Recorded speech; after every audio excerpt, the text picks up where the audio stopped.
dans le prochain épisode de Un si grand soleil. Tandis qu'Alix est placé en garde à vue par Becker et que Claudine prend en charge sa défense, Ève soupçonne Louis d'avoir triché à un devoir de français. Attention, les paragraphes qui suivent contiennent des spoilers sur l'épisode d'Un si grand soleil diffusé demain soir sur France 2. Si vous ne voulez rien savoir, ne lisez pas ce qui suit.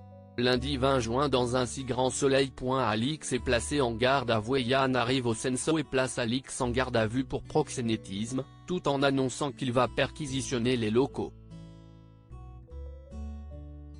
Désemparé, Alix nie en bloc ses accusations, mais Hakim finit par retrouver une enveloppe d'argent en fouillant les lieux.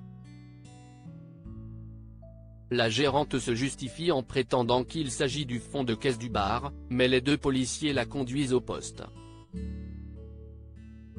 Mandatée pour la défendre, Claudine débarque au commissariat sous les yeux amusés de Becker. Tandis que son avocate l'interroge sur d'éventuelles activités illégales, Alix s'emporte et jure avoir arrêté le proxénétisme. Pour elle, la police s'acharne sur son sort car ils n'ont jamais réussi à obtenir de véritables preuves sur elle. Claudine suspecte alors Ludo d'avoir pu revenir sur son témoignage. Mais pour Alix, son ami n'aurait jamais pu la trahir. Pendant l'interrogatoire, Yann confronte Alix en lui présentant les photos de son échange financier avec Alba, qui a reconnu qu'elle travaillait pour elle en se prostituant au Senso.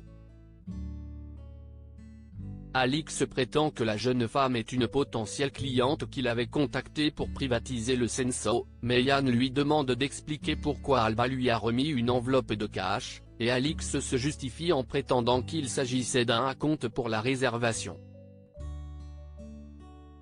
Devant l'évidence des preuves que Yann présente contre elle, Alix nie fermement.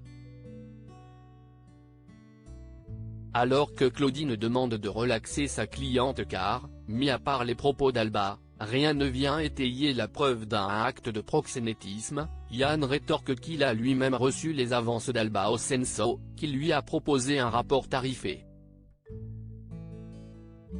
Claudine se rend alors dans le bureau de Becker, agacée de cet acharnement contre sa cliente.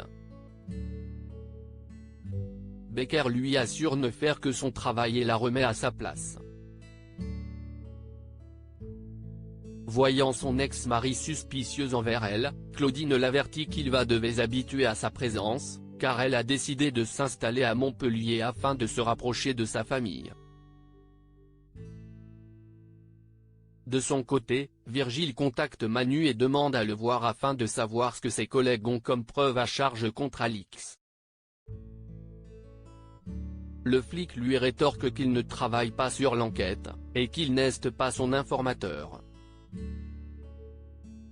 Devant l'insistance de Virgile, il finit par lâcher que lors de leur première enquête sur sa partenaire, il la soupçonnait d'organiser un réseau d'écort masculin, et que Ludo travaillait pour elle.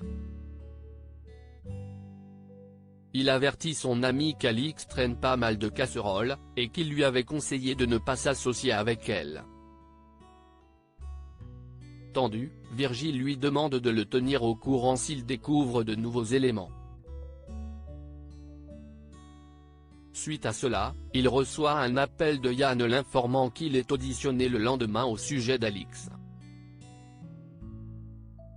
Croulant sous les problèmes, il se confie à Dimitri, et lui demande s'il peut le remplacer à l'accueil du Senso le lendemain.